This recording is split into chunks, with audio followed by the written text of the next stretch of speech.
ሰላም ጤና ይስጥልኝ የተወደዳችሁ ቤተሰቦች፣ ዛሬ በዓለማችን ላይ ትልቅ መነጋገር ስለሆነና ህይወታችንን ሙሉ በሙሉ እየቀየረ ስላለ አስደናቂ ቴክኖሎጂ እናወራለን።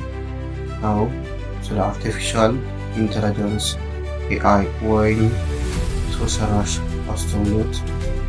ብዙዎቻችን ኤአይ የሚለው ቃል በየሶሻል ሚዲያው እንሰማለን፣ ግን ትክክል ምንነቱና እኛ ኢትዮጵያ ወጣቶች እንዴት ለስራችንና ለህይወታችን ልንጠቀምበት እንደምንችል በሚገባ እንረዳዋለን። ዛሬ ይህንን ሚስጥር ለሁሉም ሰው በሚገባ ደረጃ በደረጃ ቪዲዮን አሁኑ ላይክ አድርጉና በቀጥታ ወደ ስልጠናው እንለፍ። ኤአይ ማለት ምን ማለት ነው? ኤአይ ማለት በቀላል አነጋገር ልክ እንደ ሰው ልጅ ማሰብ፣ ማቀድ፣ ማመዛዘን እና የተሰጠውን ስራ ማከናወን የሚችል ማሽን ወይም ሶፍትዌር መፍጠር ማለት ነው። አንድ ትንሽ ህፃን ልጅ ገና ሲያድግ ሙዝ ወይም ብርቱካን ምን እንደሆነ አያውቅም። እኛ ደጋግመን ይህ ሙዝ ነው፣ ይህ ብርቱካን ነው እያለ ስናስተምረው አእምሮ ይለምደዋል። ማሽን ለርኒንግ የምንለው ልክ እንዲሁ ኮምፒውተሩ በሚሊዮን የሚቆጠሩ ዳታዎችን በማሳየት ልክ እንደ ሰው እንዲለይና እንዲያስብ እናደርገዋለን። ለዚህ ነው አሁን በስልካችሁ ላይ ፊታችሁን የሚያውቀው ፌስ አንሎክ ወይም በድምጻችሁ ጉግል ስታናገሩት ሰምቶ መልስ የሚሰጣችሁ። የኤአይ 3 ዋና ዋና ደረጃዎች። አርቲፊሻል ኢንተለጀንስ 3 ዋና ዋና ክፍሎች ይከፈላሉ። አንደኛው ናሮ ኤአይ። ናሮ ኤአይ አሁን ላይ በዓለማችን ላይ የምንጠቀምባቸው በሙሉ በዚህ ስር ይጠቃለላሉ። ለምሳሌ ቻትጂፒቲ፣ ጄሚናይ እንዲሁም ቲክቶክ እና ዩቲዩብ የሚጠቀሙባቸው አልጎሪዝሞች ናቸው። እነዚህ አንድ የተሰጣቸውን ስራ በጣም አሪፍ አድርገው ይሰራሉ፣ ነገር ግን ያልተማሩትን ስራ መስራት አይችሉም። ሁለተኛው ኤጂአር አርቲፊሻል ጄኔራል ኢንተለጀንስ። ይህ በሚቀጥሉት ጥቂት ዓመታት ውስጥ ይመጣል ተብሎ የሚጠበቅ ነው።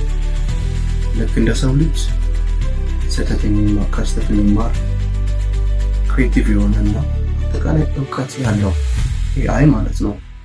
ጠዋት የህክምና ሳይንስ ያጠና ከሰዓት የፎቅ ዲዛይን ሊሰራ የሚችል አስደናቂ ደረጃ ነው። ሶስተኛው ኤኤስአይ አርቲፊሻል ሱፐር ኢንተለጀንስ።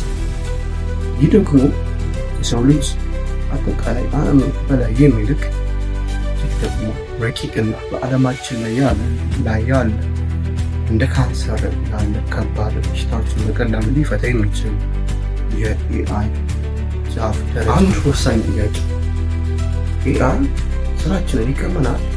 ብዙ ሰዎች ኤአይ መጥቶ ስራዬን ሊቀማኝ ነው ብሎ ይፈራሉ። እውነታው ደግሞ ናቸው። ኤአይ መጥቶ የእናንተ ስራ በቀጥታ አይቀማችሁ።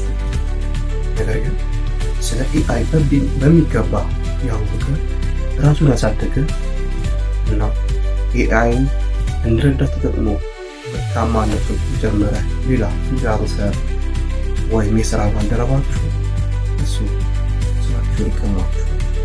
መምህራን፣ መሐንዲሶች፣ ጸሐፊዎችና የዲጂታል ፈጣሪዎች በሙሉ አሁን እውቀታችሁን ለማሳደግ ቻትጂፒቲንና ጄሚናይን በስፋት እየተጠቀሙበት ነው።